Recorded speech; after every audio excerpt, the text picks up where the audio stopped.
U.S. President Donald Trump, known for his unwavering support of Israel, is firmly opposing the Israeli Prime Minister's move to annex the occupied West Bank.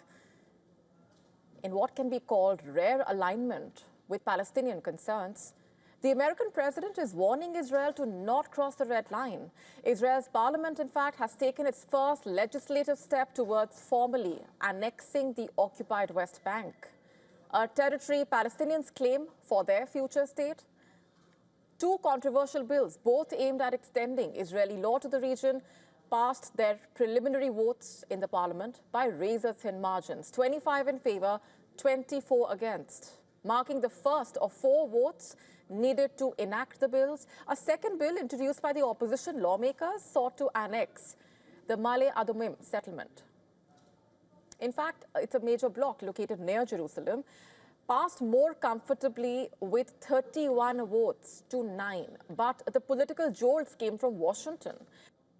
Trump, once hailed in Israel for recognizing Jerusalem as its capital, has taken a sharp turn. Just weeks ago, remember, his position was that the United States would block any Israeli attempt to annex the occupied West Bank. In fact, in an October 15 interview, which was published by Time magazine earlier today, Trump warned that Israel would lose all of its support from the United States if it annexed the occupied West Bank. His vice president, in fact, visiting Israel as the votes took place, called the Israeli parliament's vote on West Bank annexation as a quote-unquote political stunt.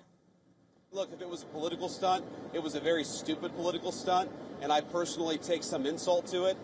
The West Bank is not going to be annexed by Israel. The policy of the Trump administration is that the West Bank will not be annexed by Israel. That will continue to be our policy. And if people want to take symbolic votes, they can do that. But we certainly weren't happy about it.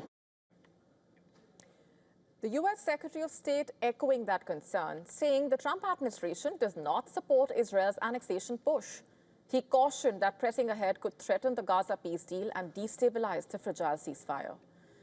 And just a short while back, Rubio arrived in Israel to support Trump's Gaza peace plan. Amid all of this, the number of fatalities continuing to rise on the ground in Gaza. According to Gaza's Ministry of Health, in the last 24 hours, 14 bodies arrived at hospitals. Almost all of them were recovered from the rubble. In a statement on social media, Hamas accused Israel of deliberately enforcing a media blackout in Gaza. After Israel's Supreme Court delayed hearing on media access to Gaza by 30 more days. Across the Arab world, condemnation against the West Bank bills poured in.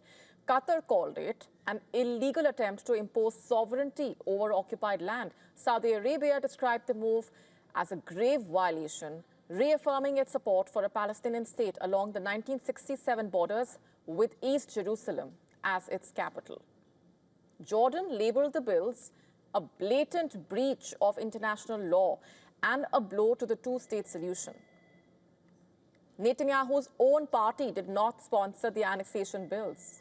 In a statement, Netanyahu's office tried to distance itself by stating that vote on the West Bank annexation bills is deliberate provocation by the opposition. But it's important to note here and point out that several far-right lawmakers from Netanyahu's coalition voted in favor of the bills. And the bills now face a long legislative journey before becoming law. But the symbolism is powerful, to say the least. Israel insists the lands captured in the 1967 Six-Day War are disputed, not occupied, a claim rejected by nearly every major country and the UN itself. Even the UAE, one of the few Arab states to normalize ties with Israel under the Trump-brokered Abraham Accords, has drawn a line.